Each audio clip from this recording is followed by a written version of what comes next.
काही दिवसांपूर्वी पत्रकार परिषद घेऊन हे स्पष्ट केलं होतं की हो प्रीतमताईंचं नाव मीडियामधून चाललं होतं आणि त्यांच्याबद्दल आम्ही कुठेही मंत्रिपदाची मागणी केलेली नव्हती आणि त्यांना नाही मिळालं तर आमच्या नाराज होण्याचा विषय येत नाही, कारण आमची मागणीच नव्हती। दुसरी गोष्ट, मी दिल्लीला गेले, ती सचिवांची बैठक होती। इथे मी पत्रकार परिषद घेऊन स्पष्ट भूमिका मांडल्यानंतरही कार्यकर्त्यांमध्ये प्रचंड रोष होता, त्यांनी राजीनामे द्यायला सुरुवात केली होती।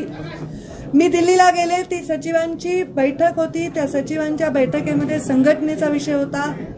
गेल्या 6 वर्षांमध्ये कधीही दिल्लीच्या कोणत्याही नेत्याने मला कुठल्याही विषयावर अशा पद्धतीने चर्चा करून समज दिली वगैरे अशी जी काहीतरी कोणीतरी चुकीची बातमी दिली आहे ते कधीही घडलेलं नाही।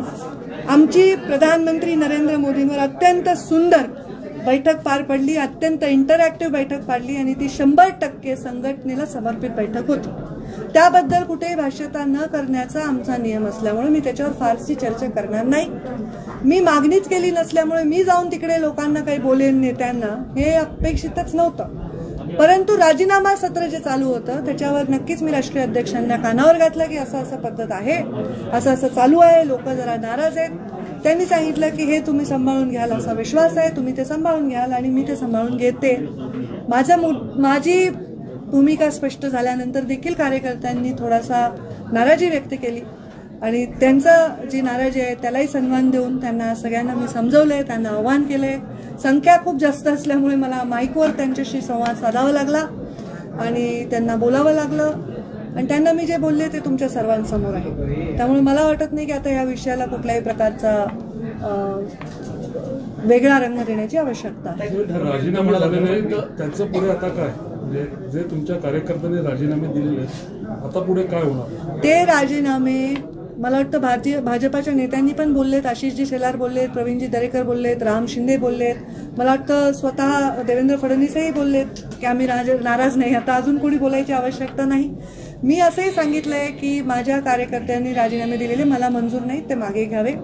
याचं कारण असं आहे की ते बिचारे त्यांच्या तालुक्याच्या स्तरावर आपल्या राजकारणात स्वतःच्या पायावर उभे असताना त्यांचे राजीनामे देऊन दबाव तंत्र वगैरे असं काही करण्याची मला आवश्यकता नाही, कारण माझा संवाद माझे जे नेते जे आहेत दिल्लीचे त्यांच्याशी व्यवस्थित आहे असं माझं मत आहे। धर्मयुद्ध म्हणाला आज भाषणामध्ये, नक्की थोडं इलाबोरेट कराल का धर्मयुद्ध म्हणजे? हे पहा, लोकांच्या मनामध्ये जी भावना आहे ती भावना अशी तीव्र होत चालली आहे की ती मला डावलण्याची आहे आणि मी डावलूनही काही करत नाही ही भावना आहे, कारण लोक रस्त्यावरचे कार्यकर्ते आक्रमक आहेत। मुळातच हा कार्यकर्ता, मुंडे साहेबांचा कार्यकर्ता हा आक्रमक आहे। मुंडे साहेबांनी राजकारणामध्ये जे काम केले त्याची एक पद्धत त्यांना अवगत आहे। आम्ही खूप संघर्ष केला, आम्हाला अनेक संघर्षांना जावं लागलं सामोरं, पण ह्या संघर्षावरती कार्यकर्त्यांना माझं नातं हे नेहमी अटूट राहिलं। धर्मयुद्ध हे आहे की माझा जो प्रेम करणारा वर्ग आहे, माझा जो कार्यकर्त्याचा संचय आहे त्याच्यामध्ये कुठेतरी अडचण निर्माण होते अशी भावना झाली लोकांची, कारण माझा फॉर्म भरायला लावून माझा काढला आणि रमेश कराडांना तिकीट दिलं, मला राज्यसभेत चर्चा असताना भागवत कराडांना दिलं, तर तिथे मी स्वतःहून गेले, त्यांच्या नॉमिनेशनला गेले, पण मंत्रिपदाचा विषय थोडा मला माहिती होण्यास प्रचंड उशीर झाल्यामुळे लोकांच्या मनामध्ये ही भावना झाली की ताईंना डावलण्यासाठी देतात। तर माझं म्हणणं आहे की हे धर्मयुद्ध हे की ही जी वज्रमूठ मुंडे साहेबांनी केली होती, जी कायम ठेवण्याचा प्रयत्न मी 6 वर्ष यशस्वी करू शकले, ती वज्रमूठ अशीच ठेवली पाहिजे।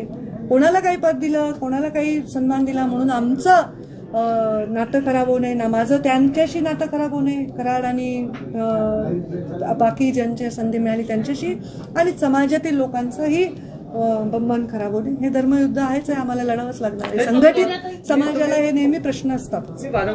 की आम्हाला धर्मयुद्ध टाळायचं आहे, हो, म्हणूनच मी राजीनामे वापस द्यायला धर्मयुद्ध भाजपतल्या अंतर्गत धर्मयुद्धाबद्दल बोलताय तुम्ही?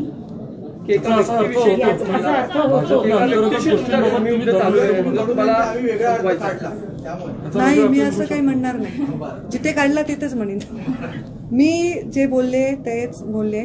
धर्मयुद्ध हे आहे की जेव्हा एखादा व्यक्ती राज्यभर प्रवास करून प्रचंड मेहनत करून एक संघटन करतो, ते त्याच्या नावावर त्याच्यावर प्रेम करणारा माणूस त्याच्या संघटनेशी जोडला जातो. त्याचा आणि संघटनेमध्ये विसंवाद असणं, आपल्या नेत्याला संघटनेमध्ये स्थान नाही अशा प्रकारची भावना विनाकारण नेत्या मनामध्ये कार्यकर्त्यांच्या निर्माण होणारे निर्णय होणं, त्याच्यामुळे एक प्रसंग मनामध्ये होतो. धर्मयुद्ध म्हणजे काय, तर आपल्या विचारांशी असलेला, आपल्या समर्पित संस्कारांशी असलेला हा संघर्ष आहे. आणि धर्मयुद्ध हेच आहे की ही जी माझी मोठ आहे ती मोठ डिस्टर्ब न होता कामा नये. भले कोणालाही पद मिळवून लोकांना वाटतं मला मिळालं पाहिजे, मला नाही मिळालं तरी माझी हरकत नाही, पण ही माझी रिमोट कायम राहायला पाहिजे, एकजूट कायम राहायला पाहिजे. अविचाराने कुठलाही निर्णय ताई म्हणतो की योग्य वेळी निर्णय घेऊ असं तुम्ही म्हणाला. योग्य वेळी निर्णय घ्यायचा, अविचाराने कुठलाही निर्णय घ्यायचा नाही. योग्य वेळ कुठली ते जेव्हा मला येऊ नये अशी माझी अपेक्षा आहे. अनेकदा बोललं जातं, त्यांनी ते लक्षात ठेवावं. त्याचा उल्लेख तुम्ही केला की पंकजा मुंडे यांना पक्षाने तूप दिलं याचा उल्लेख तुम्ही केला.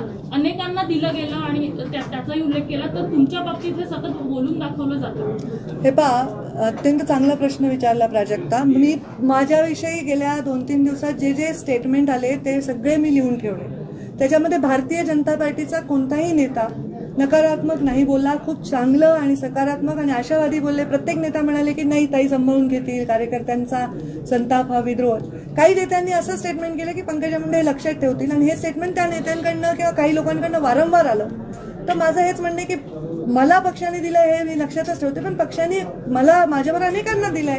त्यामुळे माझं हो बरोबर आहे की सतत हे बोलून का दाखवलं जातं जे माझ्या पक्षातले नाहीत त्यांच्याकडनं.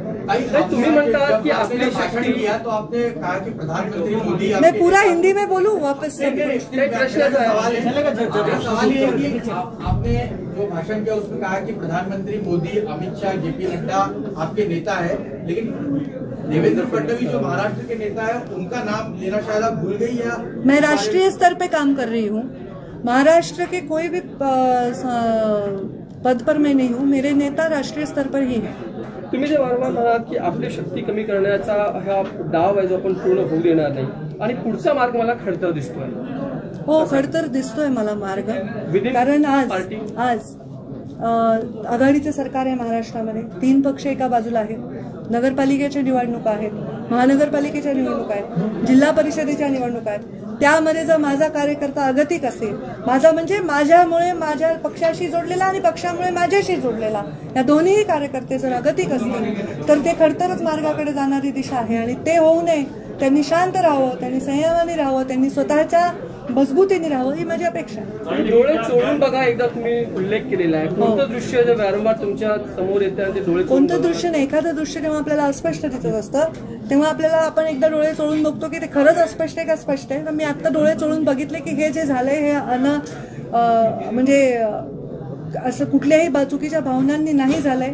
तर एकदा डोळे चोळून बघा. कार्यकर्त्यांची जी भावना झाली की ताई असं अशा पद्धतीने राजकारण होत आहे किंवा पक्षामध्ये राज्यस्तरावर अशा प्रकारे डावललं जाते, तर एकदा ते आपण त्याच्यावर तपासलं पाहिजे. कुठल्याही भूमिकेच्या अंतिम आपण स्तरावर जाण्याच्या आधी तपासून केलं. नेत्यांच्या यादीमध्ये पंतप्रधान नरेंद्र मोदी येतात, अमित शहा येतात, देवेंद्र फडणवीस काय येते किंवा महाराष्ट्रातले नेते काय नाही, मराठीत उत्तर काय काय तुमच्या नेत्यांच्या यादीमध्ये माझ्या नेत्यांच्या यादीमध्ये मोदी अमित शहा येतात, महाराष्ट्रातील नेते का नाही? वेगळा अर्थ निघू शकतो. माझे नेते, मी राष्ट्रीय स्तरावर काम करत आहे. माझे नेते नरेंद्र मोदी, JP नड्डा आणि अमित शहा आहेत, हे मी म्हणले. आणि ह्याच्यामध्ये मी राष्ट्रीय स्तरावरचे आहे, ते माझे नेते आहेत. मी राष्ट्रीय स्तरावर काम करते, मी त्यांच्या नेतृत्वाखाली काम करते, आणि हे मी परत सांगते. त्यामुळे इथे विषयच येत नाही कुठलाही नाव का नाही घेतलंय. आप पूरा हिंदी में बोलू?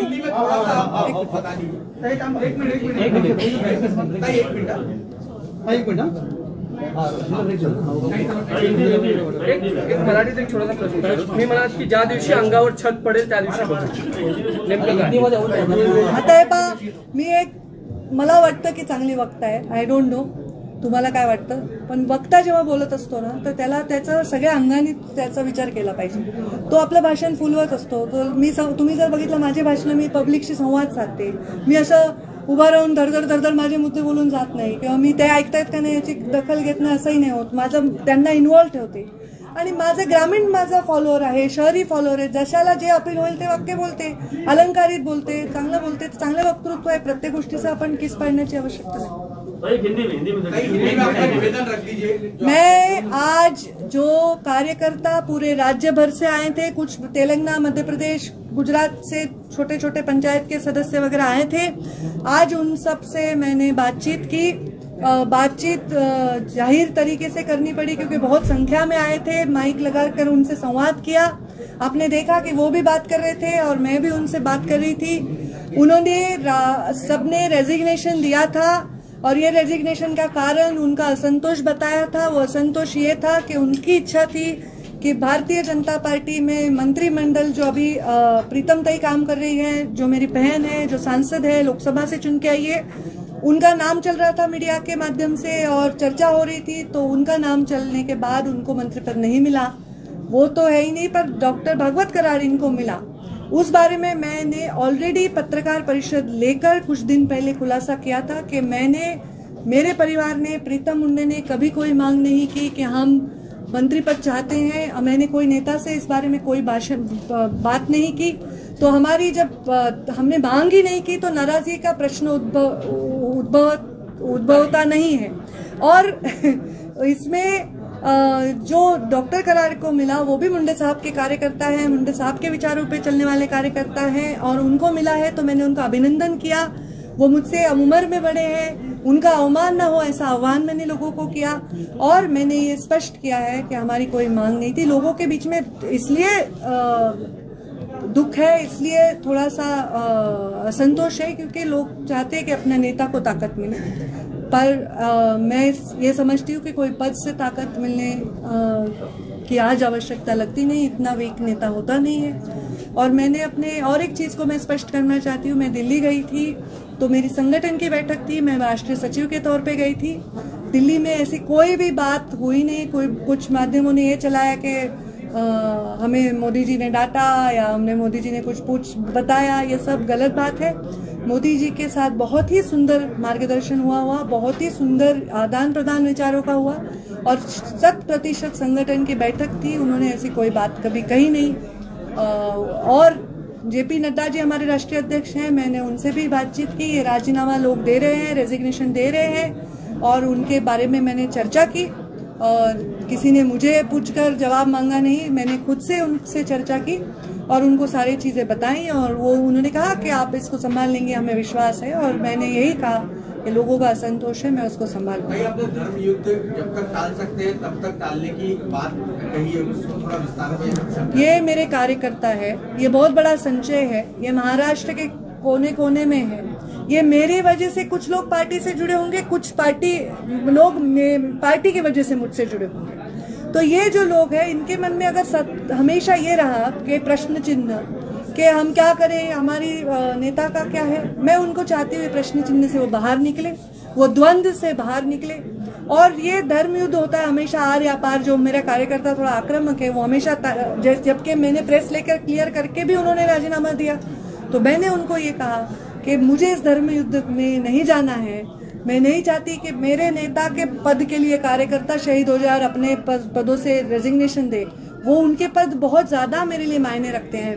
वो अपने छोटे छोटे घर में छोटे छोटे परिस्थितियों में से निकलकर वो अपने पदों पर तक अपना प्रवास तय करते हैं और मैं नहीं चाहती कि वो अपने पदों का मेरे इस प्रवास में बलिदान दे. जबकि उनको अगर पद मिले, भले ही वो भागवत कराड़ हो और कोई हो, तो ये मेरे लिए सम्मान की बात है.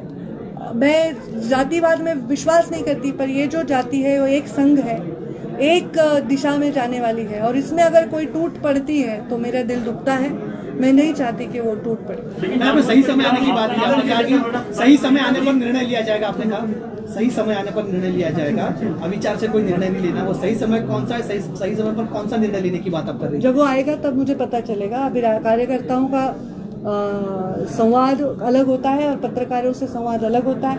कार्यकर्ताओं से मैं भाषण देती नहीं हूँ. मैं अपना भाषण याद करके आके डिलीवर करके नहीं जाती हूँ. मैं हमेशा देखती हूँ कि प्रतिसाद क्या है, रिस्पांस क्या है. और ज़रूर हर राजनीति में, हर फील्ड में ये युद्ध सबको इससे गुजरना पड़ता है, आपको भी गुजरना पड़ता होगा, और तब हमको सही निर्णय लेना और अपने निर्णयों के वजह से ज्यादा असर लोगों को फायदा ही हो, नुकसान ना हो, इसकी चिंता करना ये नेता का कर्तव्य है। और जो मेरा कर्तव्य, मैं नहीं चाहती मेरे कार्यकर्ताओं को कोई आपत्ति हो। किस चीज का निर्णय क्या शिवसेना पार्टी है, कहा जा रहा है शिवसेना में जाने वाली है, शिवसेना बढ़ रही है? मैंने भी ऐसा सुना, ऐसा कहा जा रहा है। ताई वडेट्टीवारांनी आताच टीका केलेली आहे की कौरवही त्यांच्याच पक्षाचे, पांडवही त्यांच्याच पक्षाचे, महाभारतही त्यांच्याच पक्षात सुरू आहे, अशी भाजपने टीका केली। ठीक आहे, मी तर बघेन काय म्हणाले ते। एक शेवटचा प्रश्न तो म्हणजे तुम्ही असं म्हणालात की जर मी संपले असले तर मला संपवण्याचा प्रयत्न सुद्धा संपला असेल, असा प्रयत्न तुमच्या पक्षातून झाला होता असं म्हणायचं? हे पहा, मला सतत संघर्ष माझ्या वाट्याला आलेला आहे आणि आता माझा कार्यकर्ता जो दुखावला गेला आहे तेव्हा मी अत्यंत मोकळी व्यक्त झालेली आहे आणि मला असं वाटतं की ह्या सगळ्या गोष्टींची सगळ्या पद्धतीने ज्यांना सर्वांना आम्हाला माहिती आहे की कसं आहे महाराष्ट्राचं राजकारण, कसं आहे महाराष्ट्राचा पॅटर्न, ह्या सगळ्या गोष्टींना सांभाळून घेऊनही राजकारण करता येतं। उदाहरणार्थ जेव्हा डॉक्टर बाबतकरांना राज्यसभा द्यायची होती तेव्हा मी त्यांचं नॉमिनेशन करायला गेले होते। त्यामुळे ह्या गोष्टी ज्या होत राहतात, कुठेतरी मीडियात एक बातमी होते प्रीतम मुंडे दाखल झाल्या दिल्ली, मग आम्हाला ते क्लिअर करावं लागते की बाबा आम्ही मुंबईत आहोत। मग कोणीतरी म्हणतं की पंकजा मुंडे नाराज, आम्हाला क्लिअर करावं लागतं की नाही बाबा आम्ही नाराज नाही, आम्ही मागितलंच नाही तर नाराज कशाला, जी गोष्ट मी मागितलीच नाही। हे सतत जे चाललेलं आहे हे कुठेतरी मला डिस्टर्ब करणार आहे आणि त्यामुळे मी त्याच्यावर स्पष्ट भूमिका घेतलेली आहे आणि मला वाटतं की हे जे आता चाललं आहे पक्षामध्ये बऱ्याच लोकांना ऐकून घेण्याची आवश्यकता आहे आणि त्याच्यात मीही काही रोल प्ले करेन आणि नेत्यांनी वरच्या दखल घ्यावी असं माझं इच्छा आहे। कॉमा की बात आपने कही है, क्या फुल स्टॉप दिमाग में थी? फुल स्टॉप मेरे बहुत कॉमा लगने वाले हैं, फिर देखिए।